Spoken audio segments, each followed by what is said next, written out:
de la mort. Edgar, supposait que sa mère pouvait revenir, fit de sorte d'inconstatation étrange après de sa tombe. Est-ce que la pièce de la maison qu'elle utilisait souvent, qu'elle était encore en vie, comme pour les conserver telle qu'elle était quand Augusta les occupait. Il n'utilisait plus que la chambre attenante. La cuisine et le salon, pour lui, étaient plus qu'un hommage à sa mère. C'était littéralement un sanctuaire. Le revenu, c'était petit boulot à l'occasion l'État les donnait moyennement à sauver, mais c'était suffisant pour une seule personne. Il restait bien longtemps tourmenté par la distribution de sa mère, alors qu'Ed prit conscience qu'il pouvait enfin approcher les femmes, chose qu'il ne pouvait faire quand sa mère était là. Il fit alors meilleur du livre, les journaux pornographiques, des livres sur les incantations magiques, le rite portuel et les livres sur la Barbie nazie. Il s'empirna de toute maligne pour perversité d'horreur, et qu'il resta seul dans sa ferme, dont pour seul compagnon le sexe et la violence, totalement obsédé. Il racontait certaines histoires aux enfants qui regardaient durant le babysitting. En plus que les journaux, il lisait souvent la page nécrologie du journal local. Un jour, il vit qu'une femme fut enterrée non loin de la tombe de sa mère. Il partit alors au cimetière la nuit pour déterrer le cadavre en question. Il se mit à dépecer le cadavre. Les femmes qu'il exhumait pour lui étaient la manière d'avoir un rapport sexuel avec une femme, mais il n'aura jamais aucun rapport avec le corps. Il disait lui-même qu'il sentait trop mauvais. Cependant, il avait beaucoup de respect et retirait la peau pour la porter comme une sorte d'habit, un manteau lambeau humain. Il voulait savoir ce que ça faisait d'avoir des seins et d'un vagin. Puis donc intervenir des nouvelles icônes du cinéma et de la littérature historique. Est très célèbre l'affaire du massacre à la tronçonneuse qui avait arraché la peau du visage de ses victimes pour en faire des masques. Mais aussi Buffalo Bill du film Le silence des agneaux, qui arrachait la peau des femmes pour se faire habiller et devenir une femme parfaite.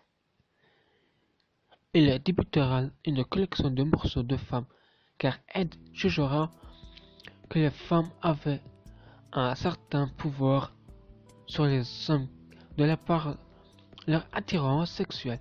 Il fit également la collection de terres décapitées qu'il conservait précieusement dans sa chambre. Malheureusement pour lui, le secret découvert par un garçon qu'il habitait cité. Parfois qu'il visita sa maison, Edgar ne se priva pas pour lui montrer sa collection, mais affirma que les têtes détruites à cause de la découpation venaient des contres du sud. Elle lui disait même qu'il chassait la tête du grand aventurier. Le jeune homme racontait cette histoire sans être pris au sérieux. Mais deux garçons ne se sont entourés furent fascinés par les récits et se rendirent dans la ferme des gamins. Pour eux, c'était seulement des costumes réalisés d'Halloween. Ensuite, les deux victimes de sa ferme, les rumeurs commencèrent à discuter dans le village voisin, et tout le monde se doutait qu'En avait l'objet très étrange chez lui. Comme rare, c'était pas vraiment foudé. et personne ne prêtait attention, ont dit les jeunes qui avaient fait cette découverte macabre. Pendant ce doute va s'amplifier de plus en plus de population de planifier lorsque le malheur va survenir, les premières distributions étranges. Chapitre 4. L'avènement des Sabines. Guy va tout d'un coup se dire qu'une femme morte ne sera jamais d'aussi plaisante compagnie lorsqu'elle était vivante. Il va donc s'attaquer à des femmes bien vivantes et qui n'ira pas chercher bien loin, car son chemin va croiser la route de différentes demoiselles dans la bourgade de Plainfanny. Toutes ces histoires concernant la ferme des Guy s'amplifierent le jour où sa petite disparut. Le dossier biographie de Saint Killer des Eddingen. Le 1er mai 1947, une petite fille de 8 ans est supposée disparue de la ville d'Hérisson. Georgie Walker ne reviendra jamais à l'école. La ville explorera les environs de son succès. Elle avait bel et bien disparu et aucun suspect fut arrêté ou interrogé. Seules les traces d'apnée de fort étaient retrouvées non loin de la place où Georgia avait été vue pour la dernière fois. Tout était trop vague, la personne ne prenait au sérieux les commentaires du gars. En effet, il aimait se vanter et de soi-disant tête réduite, présentée comme le trophée de sa chambre, mais tout le monde pensait qu'il délirait. Ce n'était pas sûrement pour se faire remarquer et encore moins de se faire arrêter. En novembre 1952, après avoir passé plusieurs heures dans le bar des Plantes Vertes, les chasseurs Victor Travis et Red Budget portent chasser de cerf. Malheureusement, on les revit plus jamais de ce jour de disparitions multiples de cette année. Biographie du Cerf Killer et d'autres. En octobre 1953, c'est au tour Devin, alter adolescent, vivant à la grotte, de se disparaître sans laisser de traces. Son père avait tenté de joindre au téléphone lorsqu'elle regardait des enfants ne répondait pas. Il partit alors vers la demeure en question. Personne ne vint lui venir l'ouvrir. Et de observant le salon pour une fenêtre et que les choses se compliquaient, il vit une chaussure et des lunettes de sa fille sur le sol. Paniqué, le père chercha une quelconque entrée et une seule ouverture. Fut cela la cave et elle avait des taches de sang sur le poignet. Dans le salon, il vit des traces évidemment de lutte, comme si sa fille essayait de se débattre pour échapper à quelqu'un. En ressortant pour appeler de la police, il vit des taches de sang dans le jardin et même empreintes de sang sur la maison voisine. Le père comprit aussitôt qu'Elvin fut enlevé pour finir. Alors que ses recherches ne donnaient rien, on retrouva des vêtements de l'adolescente laissés en plein milieu de la route qui sortait de la crosse. À ce que disparaissait, allait se passer un jour.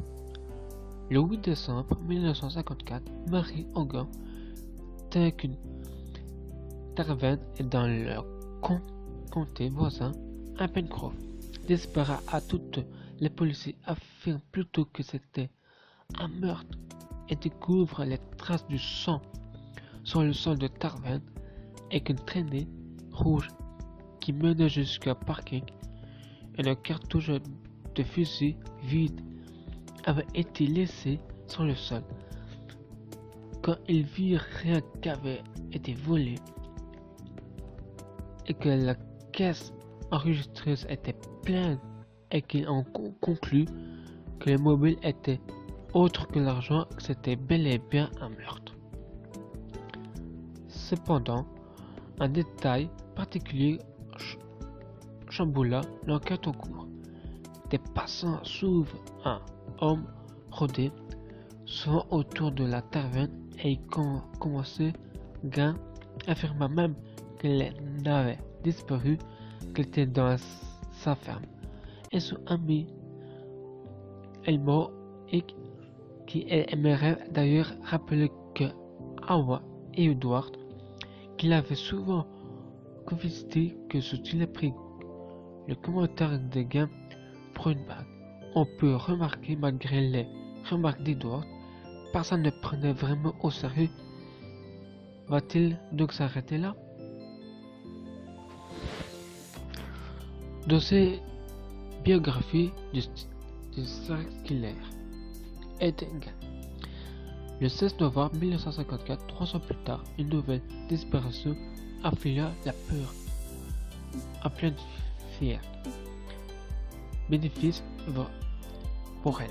Une femme de 58 ans et propriétaire d'un commerce disparue, la même condition que la jeune Maggie Hogan.